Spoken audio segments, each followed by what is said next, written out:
Fala aí pessoal, beleza? Iniciando mais um acompanhamento mensal, vamos falar sobre o ALZM, o Multi-Estratégia da Aliança, né? O Multi-Estratégia de dois ativos, e que pessoal engatou uma queda que eu vou comentar algo com vocês, hein? Olha só isso aqui.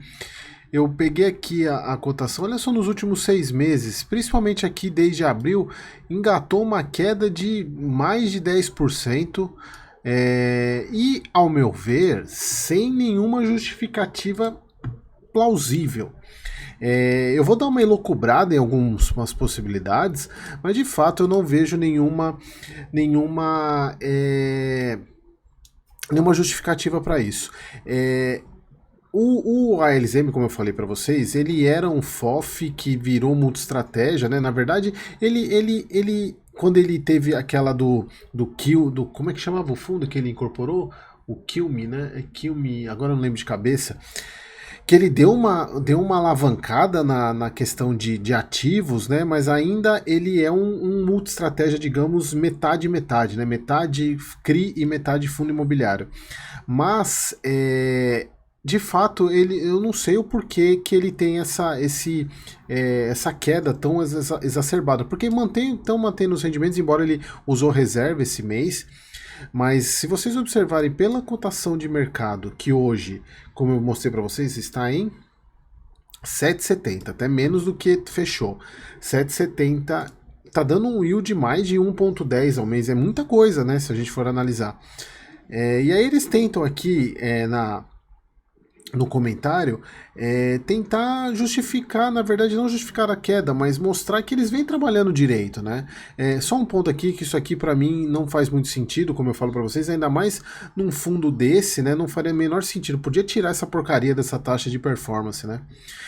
O remanejamento do portfólio nos últimos meses tem sido bem sucedido e o fundo tem aumentado a sua geração de caixa recorrente. Em junho, os rendimentos de FIIs e CRIs foram respectivamente 11% e 13% superiores, ou seja, ele vem melhorando os resultados, mas o mercado está se lixando para isso. A parte de CRIs, né, conseguimos também elevar a rentabilidade devido à redução dos ativos CDI e o reinvestimento desse capital em operações IPCA mais 12. A inflação de abril foi 38, levemente superior à do mês anterior, e de 0,16, isso contribuiu, que era de 0,16, né? E com a melhoria dos resultados dos FIIs de crédito e CRIs e IPCA da carteira. Então o rendimento foi de 8,5 centavos, o que dá o dividend yield de 1,07 ao mês, e ele ainda tem uma reserva de na verdade 3,8 centavos.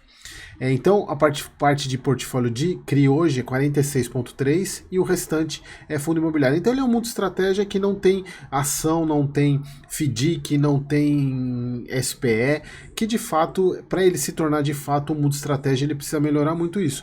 Mas é aquela questão, né, pessoal? É difícil o fundo que tem um patrimônio hoje de 125 milhões, que é muito pequeno o patrimônio do fundo, fazer esse tipo de incorporação. Ele não consegue incluir um imóvel físico, como por exemplo o KNHF, ele não consegue colocar uma ação para dentro, colocar SPE, colocar outros ativos sem aumentar o patrimônio. E para ele aumentar o patrimônio, ele precisa fazer emissão. E para fazer emissão, a cota precisa ajudar, porque não tem como ele fazer isso, né? Aqui ao final do mês também tivemos amortizações extraordinárias de fundo do CRI Alphaville, 20% dele, cerca de 1,6 milhão, e 67% do CRI Even, cerca de 1 milhão, que elevou o caixa do fundo para praticamente 5% do PL. Isso é bom também porque destrava a inflação que tinham nesses ativos. Agora eu não tenho certeza se esses CRIs aqui são IPCA. Para o mês de julho está programada a amortização de 44% de ambas as séries do CRIU e a amortização definitiva do CRI Vivendas, que permitiram reinvestimento de 5 milhões. Mas vejam, os valores são pequenos, né? E aqui os CRIs são todos adimplentes. E na parte de fundo imobiliário, aqui que talvez comece os problemas. Na verdade, problemas que eu digo é de percepção e de confiança.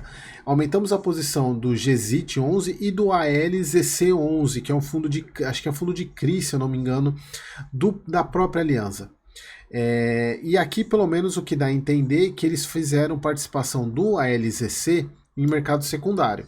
né? Foi compra, não foi participando de emissão.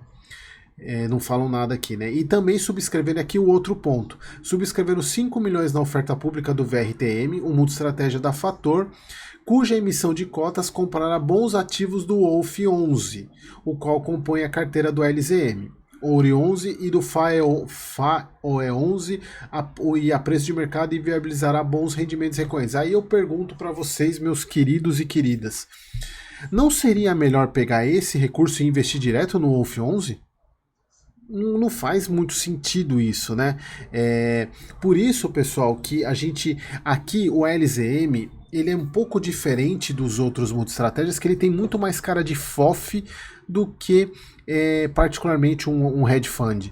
E esse é um dos pontos de FOF. Se vocês assistiram o vídeo do HFOF sobre a questão de ancoragem, embora naquele caso tenha sido explicado e talvez o resultado seja melhor, seja positivo, mas, pessoal, FOF para investimento, como eu falo para vocês, né? FOF ele tem o objetivo de você tentar fazer um ganho de capital se você comprar ele muito barato, mas não serve para levar para longo prazo e infelizmente algumas gestoras, no caso eu gosto muito da Alianza, principalmente por causa do LZR, para mim é um dos melhores fundos da bolsa, ela trabalha muito bem no LZR, mas aqui ele tipo é o patinho feio, pode ser, a gente pode considerar assim, é que FOF nesse tipo de, ou nesse caso, esse multi-estratégia que é mais parecido com FOF, ele está muito mais voltado para ser um caminhão de lixo da gestora para ancorar os coisas boas que tem lá dentro, ou coisas boas em outras posições.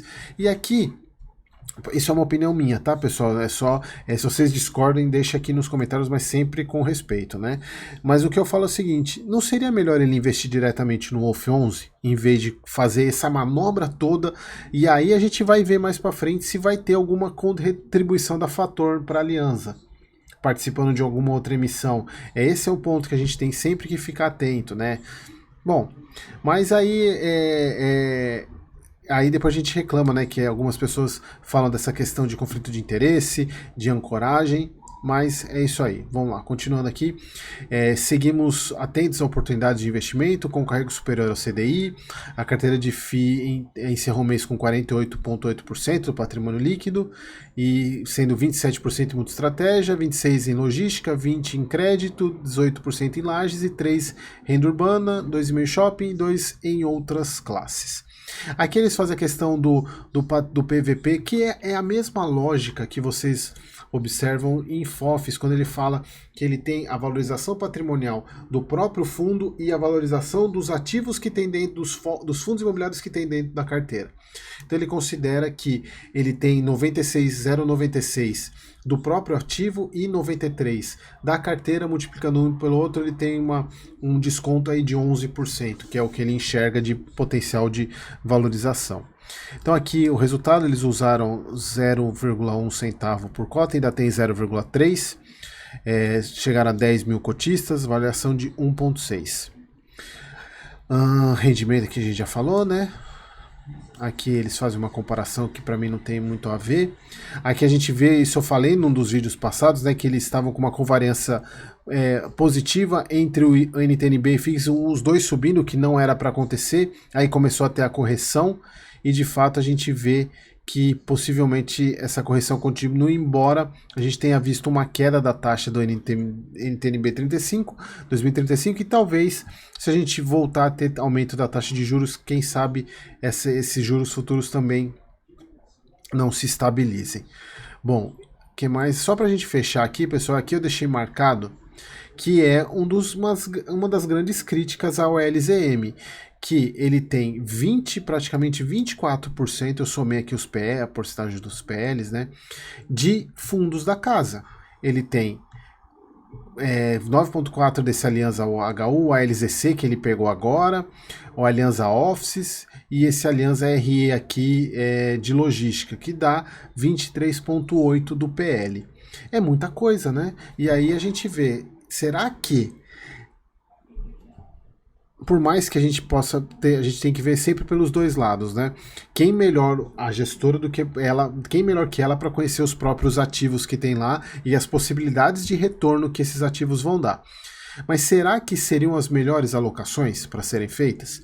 Seria que sem a participação, por exemplo, no caso da LZC, que tudo indica que foi secundário, mas no caso desses dois aqui, que nem, se eu não me engano, acho que esses dois aqui nem negociado na bolsa são, é por emissão. Será que a não participação do LZM, a emissão teria sucesso? Então esse é um dos pontos que a gente tem que sempre ficar atento e é isso, pessoal. Acho que era isso que eu queria trazer para vocês. Mais um mês aí acompanhando a LZM, vamos continuar acompanhando e eu vou dar uma procurada depois nesse fundo ou se tiver alguma notícia do VRTR, né? Esqueci qual é a gestora, é Fator, né? Da Fator, se tiver alguma questão de uma troquinha de favores aí, né? Mas assim, eu espero que não, porque eu gosto muito da Aliança, principalmente do LZR. Beleza, pessoal? Então, espero vocês no próximo vídeo.